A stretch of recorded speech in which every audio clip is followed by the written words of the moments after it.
Hello everyone, स्वागत है आप सबका स्लीपिंग क्लासेस। आज इस वीडियो में हम डिस्कस करेंगे global biofuel alliance recently concluded G20 meet जो कि दिल्ली में हुआ, उसके साइडलाइंस पे इसको लॉन्च किया गया। तो आइए इसके बारे में डिस्कस करते हैं। ये क्या है, क्या अपॉर्चुनिटीज जुड़ी हैं इसके साथ और क्या challenges with BPA। Now, first thing first, you have to know that what a biofuel is. Now, when we talk about biofuel, now biofuel are made from the biomass. Okay, they are produced through biomass only, but they are produced rapidly and through contemporary processes.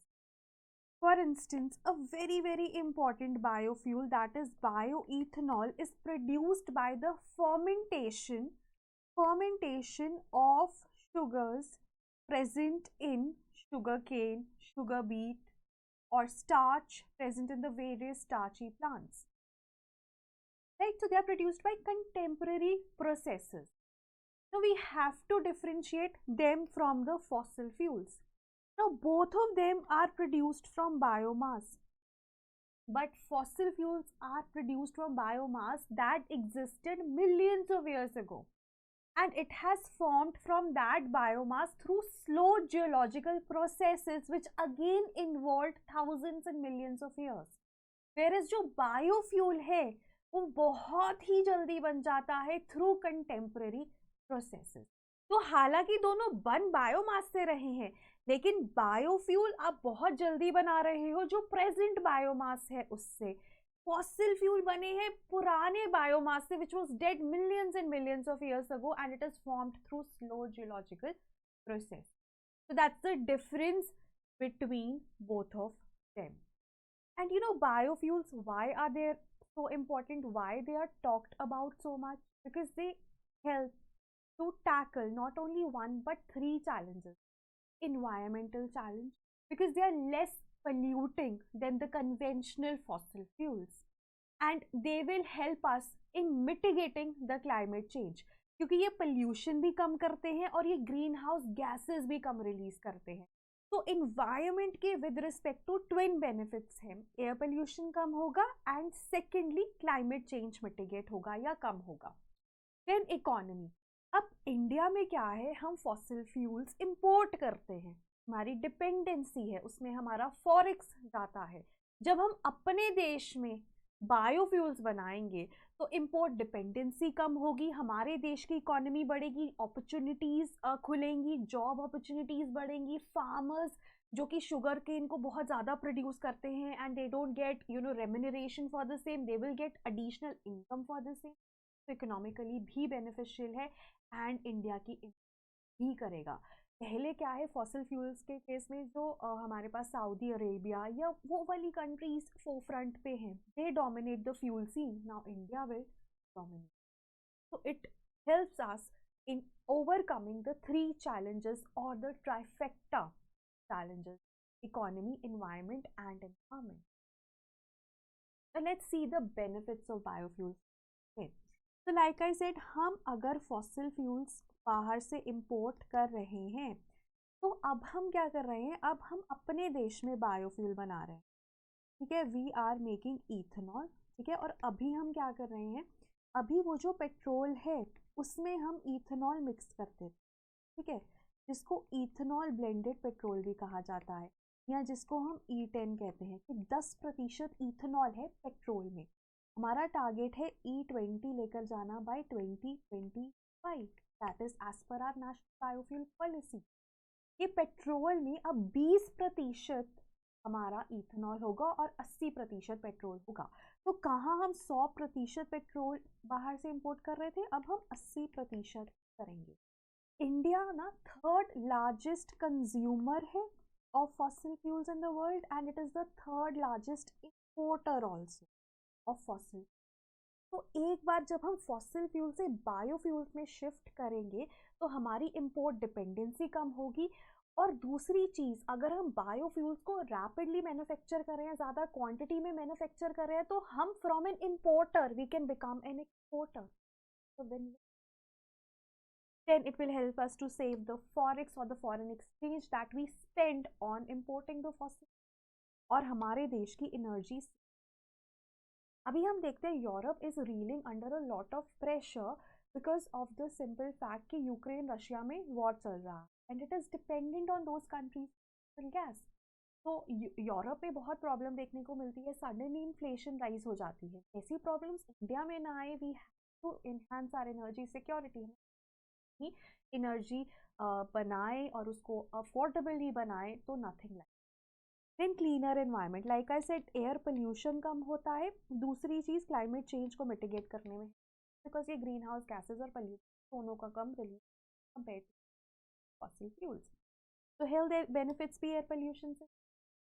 Then ना biofuels में क्या है, not only from the conventional food crops और the crops we can make biofuels but from waste, जिसको ना हम कहते हैं वेस्ट टू वेल्थ. और इसमें ना म्यूनिसिपल सॉलिड वेस्ट आता है, जो स्टबल बर्निंग में यूज़ होता है, राइस स्टबल, वो भी आता है. उससे भी हम बायोफ्यूल्स बना, बायो एनर्जी बना सकते हैं. ठीक है, इसको कचरे से कंचन, वेस्ट टू वेल्थ, ठीक है, बहुत सारे नाम दिए गए हैं. That is also associated with bio energy और बायोफ्यूल्स. इन रूरल एरियाज में infra development, specially biogas plants वहाँ पे लग सकते हैं. एम्प्लॉयमेंट जनरेशन एंड अब वही है, शुगर केन ओवर प्रोड्यूस हो रहा है, कहीं भी और नहीं.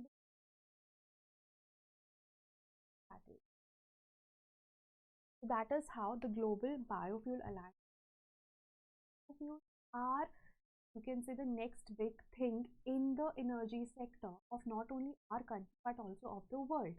So it was launched during the 18th G20 summit, was held in Delhi, or some of the largest producers and consumers of biofuels launched it or are the founding members. अब उसमें क्या आता है, इंडिया, नेक्स्ट है Brazil, next है US. अगर हम Brazil में देखें, पेनिट्रेशन बहुत है वहाँ पर ना. फ्लेक्स फ्यूल व्हीकल्स बहुत यूज होते हैं. Flex fuel vehicles are flexible fuel vehicles, कि इनमें ना आप 100% पेट्रोल यूज़ कर सकते हो, 100% इथेनॉल यूज़ कर सकते हो, या दोनों का कोई ब्लेंड यूज़ कर सकते हो. मतलब E10, E20, E30 कुछ भी यूज़ कर सकते हो, फ्लेक्सिबल है. सबसे ज़्यादा फ्लेक्सिबल फ्यूल व्हीकल्स आपको ब्राज़ील में मिले. यूएसए के पास टेक्नोलॉजी है, पर इंडिया काफ़ी ज़्यादा बायोफ्यूल्स को प्रोड्यूस कर रहा है and in fact it wants to produce even more and become exporter. So 3 countries very important from the biofuel point of view, penetration point of view. India, Brazil and USA are the founding members. ठीक है, उसके अलावा 19 countries और 12 organizations have decided to become a part of it, barring Saudi Arabia. वो क्यों बनेगा? Most of the countries have decided to become this alliance, right? Now objectives क्या है? Objectives है alliance बनाते हैं, platform बनाते हैं, सारी कंट्रीज आपस में कोलैबोरेट करें, टेक्नोलॉजी ट्रांसफ़र हो, ठीक है, टेक्निकल सपोर्ट ट्रांसफ़र हो, policy decisions, policy lessons, best practices share हो सकती हैं. सस्टेनेबल बायोफ्यूल्स को कैसे हम और ज़्यादा यूज़ कर सकते हैं, उस पर बात हो सकती है. बायोफ्यूल मार्केट्स को डेवलप करने की बात हो सकती है. देखो, you can go step by step. पहले आप बेस्ट प्रैक्टिसेस शेयर करोगे, टेक्नोलॉजी शेयर करोगे, और सारे देश इंटरनेशनल कोलैबोरेशन के through biofuel product, and then they can supply it to the different countries of ज़्यादा protect. So all of these are the objectives of BA, and it aims to complement the existing international or regional agencies. ठीक है, जो भी national level पर agencies या initiatives exist करते हैं उनको और कॉम्प्लीमेंट करें, ताकि अगर कोई बेस्ट प्रैक्टिसेस हैं, अगर कोई बेस्ट टेक्नोलॉजी है, तो वो पूरी दुनिया के पास पहुंचे और पूरी दुनिया बायोफ्यूल्स का फ़ायदा उठाए. Because at the end of the day पूरी दुनिया को एयर पोल्यूशन रोकना है, दुनिया को क्लाइमेट चेंज को. ठीक है, उसके बाद हम आते हैं इम्पोर्टेंस. अब देखो, इम्पोर्टेंस ना सबसे पहले यही है कि जैसे ISA था और उसने clean and affordable solar energy लेकर आया टू एवरीवन, इसी तरह से GBA का भी यही काम. अब ना जो इंटरनेशनल एनर्जी एजेंसी है वो ये कहती है कि बायोफ्यूल प्रोडक्शन ना हमें ट्रिपल करनी है 2030 तक। 2030 तक 3 आता है ना 2030 में, तो ट्रिपल करना है, तभी हम नेट ज़ीरो अचीव कर पाएंगे बाय 2050 और टेम्परेचर को फर्दर रोक पाएंगे तो पेरिस। ठीक है, तो सबसे ज़्यादा इंपॉर्टेंट है क्लाइमेट चेंज मिटिगेशन के, पहला इसका इंपॉर्टेंट। दूसरा है जॉब अपॉर्चुनिटीज लेकर आएगा इकोनॉमिक अपॉर्चुनिटीज लेकर आएगा, $500 billion 3 years for the G20। Then international cooperation help करेगा उसको और बिल्ड करने में, टेक्नोलॉजी ट्रांसफर में हेल्प करेगा। So all of these importance, main importance यही है कि हम क्लीनर सस्टेनेबल एनर्जी तरफ जा सकते हैं थ्रू। बट इसके साथ साथ ना इसके कुछ चैलेंजेस भी एग्जिस्ट, जैसे ना यूएसए में देर आर कंसर्न्स, एंड वो टेक्नोलॉजी सीक्रेसी की वजह से टेक्नोलॉजी ट्रांसफ़र करना उसके लिए इतना आसान नहीं होगा टू ऑल दी कंट्रीज। तो वो एक चैलेंज है कि कैसे सब कंट्रीज़ को अपनी जो टेक्नोलॉजीज है कैसे पूरी दुनिया से वो शेयर करवाई जाए। उसके बाद countries like China and Russia, they have geopolitical contestation. ठीक है, उसकी वजह से बहुत पॉसिबिलिटी है कि ये कंट्रीज पार्ट ही ना बने। उसके बाद सस्टेनेबल फंडिंग मैकेनिज्म कैसे आएगा, because obviously you have to make a sustainable funding mechanism.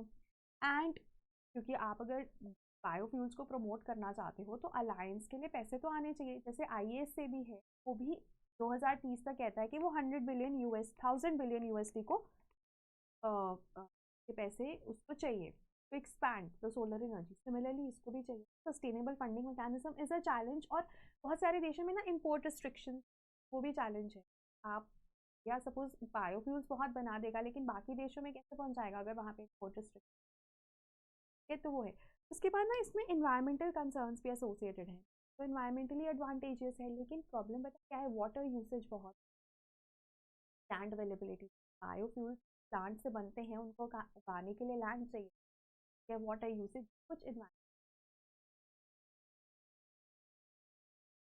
ठीक है, सो ये कुछ कंसर्न्स है, बट ऑब्वियसली अगर आप इनको ओवरकम कर जाते हो तो India will emerge the biofuel leader of the world, because energy shift हो रहा है दुनिया में ना, फॉसिल फ्यूल से हम बायोफ्यूल्स, ग्रीन हाइड्रोजन और other cleaner forms of energy की तरफ जा रहे हैं। तो पहले कुछ कंट्रीज ने डोमिनेट किया है, अब India can be that dominant country. BBA का फाउंडेशन obvious, तो दैट वाज रिगार्डिंग योर। उसके बाद लास्टली मैं आपसे एक शेयर करना चाहूँगी, हमारा मेंस आंसर राइटिंग प्रोग्राम चल रहा है 2024 के। देखिए अभी जनवरी एंड तक इन कर सकते हैं, चाहे आप खुद से करें चाहे हमारा कोर्स करेंगे तो आपको 250 प्लस क्वेश्चंस मिलेंगे टू राइट, उनका मॉडल आंसर मिलेगा, and we will also evaluate along with mentorship. ठीक है, और लास्ट में GS 1 2 3 4 का एक फुल लेंथ टेस्ट भी मिलेगा after you are done with the complete. और ये ना टॉपिक वाइज है, for instance Indus valley civilization और वैदिक एज एक दिन आपको लिखने हैं 3-4 answer, that is how it is. So that topic would be prepared, you wrote the answers, you got them evaluated, you compared them with the model answers, and you see where the improvement is required or warranted, work on that and move on to the next. Okay. So this is available at 11,000 which is with evaluation, and 6,000 without evaluation. आपको model answers मिलेंगे but आप evaluation. And lastly हमारी test series है prelims की, enrol करना ये भी आप एनरोल कर सकते हैं, बिकॉज देखिए प्रीलिम्स और मेंस दोनों की तैयारी साइमल्टेनियसली होती है। इसमें 23 सब्जेक्ट वाइज टेस्ट हैं और 7 फुल लेंथ टेस्ट हैं, इकोनॉमिक सर्वे, बजट का सप्लीमेंट्री टेस्ट है, NCERTs इंक्लूडेड है test, static, current affairs, everything at par with the UPSC pattern, right. So you can consider joining it. कोई भी अगर आपको कोर्स ज्वाइन करना है आप हमारे टोल फ्री नंबर 1888 कॉल कर get all the details। इस वीडियो में कोई डाउट है तो again you can and we'll address them as soon as possible. That was all from my side. Have a good day. Thank you.